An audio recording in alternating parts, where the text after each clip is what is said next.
सबको अस्सलाम वालेकुम। आज बनाएंगे अंडे वाला बर्गर। फर्जा की दुनिया में वेलकम है। आज मैं बहुत थकी हुई थी, कुछ समझ नहीं आ रहा था कि क्या बनाएं। आज ग्रॉसरी कर आए थे शॉपिंग करके, तो बहुत थकी हुई थी। रात को खाना पकाने के लिए कुछ समझ नहीं आ रहा था। तो मैं हमेशा से फ्रिज में शामी कबाब बना कर रखती हूँ, फ्रीज़ कर देती हूँ शामी कबाब बनाकर बहुत सारे एक साथ। तो जब भी मुझे दिल होता है या बच्चों को दिल होता है या कुछ समझ नहीं आ रहा होता है, तो हम इसको फ्राई करके खूब अच्छे से या तो सैंडविचेस बना लेते हैं, शामी सैंडविचेस, या फिर शामी बर्गर बना लेते हैं। बहुत ही आसानी से बन जाते हैं अगर आपने ये शामी कबाब बनाकर फ्रिज में रखे हुए हों तो। बहुत मज़ेदार अंडे वाले बर्गर बनेंगे। यहाँ पर हम जब ग्रॉसरी करने गए थे तो बन में वहाँ से ले आई थी। 2 पैकेट्स बन के हमने ले लिए थे। 4 बन होते हैं एक पैकेट में, तो एक पैकेट ही आज यूज़ होगा, एक पैकेट हम बाकी रख देंगे। फिर कभी रात में फ्रिज में रख देती हूँ मैं बन, कभी वो ख़राब नहीं होते, 1 हफ़्ते तक बहुत अच्छे से चल जाते हैं। 1 हफ़्ते बाद भी आप निकाल के खाएँगे तो वो आपको फ्रेश ही लगेंगे। तो इस तरह से बन घर में मौजूद हों और कबाब बने हुए हों तो बहुत ही आराम से, बहुत मज़ेदार हमारे पास जो है वो बर्गर, हमारे अंडे वाले बर्गर बहुत मज़े के रेडी हो जाते हैं। यहाँ पर मैंने अच्छे से कबाब फ्राई कर लिए हैं। एक साइड से गोल्डन हो गए थे, दूसरी साइड से भी उसको लाइट ब्राउन कर लेंगे। अच्छा सा क्रिस्पी से फ्राई करेंगे। ऑयल में थोड़ा कम रखती हूँ शामी कबाब में, क्योंकि अगर हम ज़्यादा ऑयल डाल देते हैं, जितना भी ऑयल डाल दें, इसमें चने की दाल होती है, उसकी वजह से वो सारा ही ऑयल सोक कर लेते हैं अपने अंदर। तो जितना ज़्यादा ऑयल वो सोक करेंगे उतना ही हमारे लिए नुकसानदेह होगा, चाहे आप कितना भी अच्छा वाला ऑयल यूज़ कर रहे हैं। बट ऑयल तो ऑयल होता है, वो जितना कम लें उतना अच्छा है। एक साइड के लिए मैंने पहले थोड़ा सा ऑयल डाला था, फिर दूसरी साइड के लिए थोड़ा सा और ऑयल डाल दिया है, तो इसमें ये खूब अच्छे से ड्राई से फ्राई हो जाएंगे। बहुत मज़ेदार क्रिस्पी से फ्राई होंगे। शैलो फ्राई कर लेंगे बहुत अच्छे से। दूसरी साइड से भी हमने देखिए इसे पलट लिया है। मज़ेदार कलर, खूबसूरत सा प्यारा सा लाइट सा कलर, ब्राउन सा आ गया है और बहुत प्यारी खुशबू आ रही थी इन कबाबों की जिस वक्त मैं बना रही थी। घर में हमारे सभी लोग अंडे वाले बर्गर जो हैं बहुत शौक़ से खाते हैं।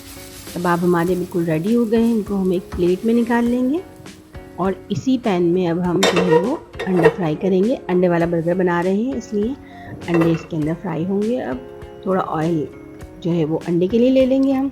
यहाँ पर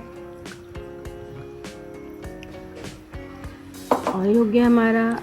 अब जो मैंने यहाँ पर पहले से अंडा एक तोड़ा था, उसी में 3 अंडे और मैंने इसमें डाल लिए हैं तोड़कर। उसको मैं अच्छे से जो है फेंटूँगी।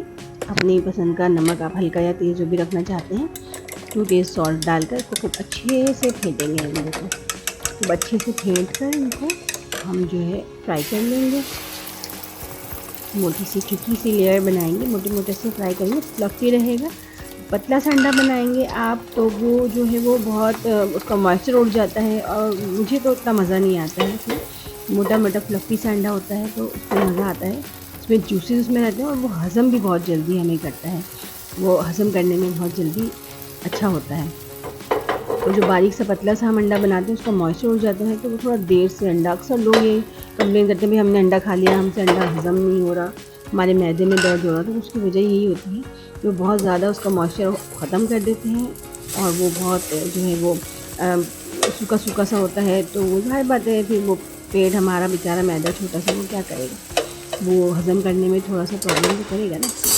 तो जब वो उसमें जूसेस साथ होते हैं, पानी जिस भी चीज़ में थोड़ा सा होगा, मॉइस्चर होगा, वो चीज़ अच्छे से हज़म होती है। अंडे को भी हम एक बड़ी प्लेट में निकाल लेंगे और इस अंडे को मैं निकालने के बाद इसके मैं 4 पीसेस कर लूँगी। 4 जगह पर डालेंगे। एक बच्चा मेरा जो है वो अंडा नहीं खाता है, तो हम उसके बर्गर में अंडा नहीं डालेंगे, बाकी 4 बर्गर्स में अंडा डालेंगे। अपने लिए मैंने यहाँ पर ब्राउन ब्रेड के स्लाइसेस ले लिए हैं। मैं जो है ब्राउन ब्रेड में बनाकर खाती हूँ सैंडविच जैसा। कोशिश करती हूँ कि मैदा थोड़ा कम ही यूज़ करूँ, अगर कहीं नहीं अवेलेबल होता तो खा लेती हूँ, ऐसा नहीं है कि बिल्कुल भी नहीं खाती, लेकिन कोशिश करती हूँ कि थोड़ा सा जो मेरी वेट लॉस जर्नी चल रही है उसमें मुझे हेल्प मिलती रहे। और फिर इस तरह से जो है ये मैं अपना सारे जो हमारे बर्गर हैं उनको बहुत ही थोड़ा सा ऑयल डालकर एक साइड से हम सेक लेंगे। थोड़ा सा लाइट सा ब्राउन करेंगे, बहुत ज़्यादा नहीं जलाएंगे उसको, हल्की आंच पर करेंगे ताकि क्रिस्पी से बने हमारे। ये बहुत मज़े के हो जाएंगे, जब गर्म हो जाते हैं ना तो क्रिस्पी से हो जाते हैं, बहुत मज़ेदार से। तो जब हम बर्गर खा रहे होते हैं तो ओह हो माशाल्लाह माशाल्लाह सुभान अल्लाह शुक्र अल्हम्दुलिल्लाह, बहुत मज़ा आता है फिर ये बर्गर खाने में। तो ये गरम-गरम और बाज़ार के बर्गर तो भई इन बर्गर्स का मुकाबला कर ही नहीं सकते। घर के इतने साफ़-सुथरे, साफ़-सुथरा हमारा ऑयल होता है अच्छा वाला, साफ़-सुथरे हमारे बर्तन होते हैं और फिर हम इतने हाइजीन तरीके से अपने घर में बना रहे होते हैं, हाथों को बार-बार धोते हैं। बाहर भी खाना खा लेना चाहिए एन्जॉय करने के लिए, बट कोशिश करें कि कम से कम ही खाएँ। मैं बच्चों को भी, घर वालों को भी, सबको यही कहती हूँ कि बाहर का खाना बहुत कम खाएँ। सबको ही बहुत शौक़ है भई, बच्चों को भी, हस्बैंड को भी, सबके घर वालों को बहुत शौक़ होता है, मैंने देखा है बाहर का खाना खाने का।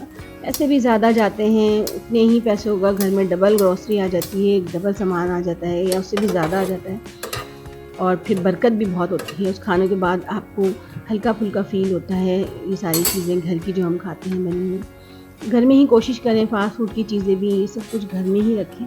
मेरी भी पूरी कोशिश होती है कि हर चीज़ मैं घर में रखूँ, लेकिन कभी मेरी तबीयत ख़राब हो या कोई ऐसा हो, हम कहीं से आए हों थके हुए और फिर खाना बनाने की हिम्मत नहीं हो रही थी, तो फिर ये कि बाहर से जी सबको फ़ौरन जल्दी से घर वालों को मौका मिल जाता है, वही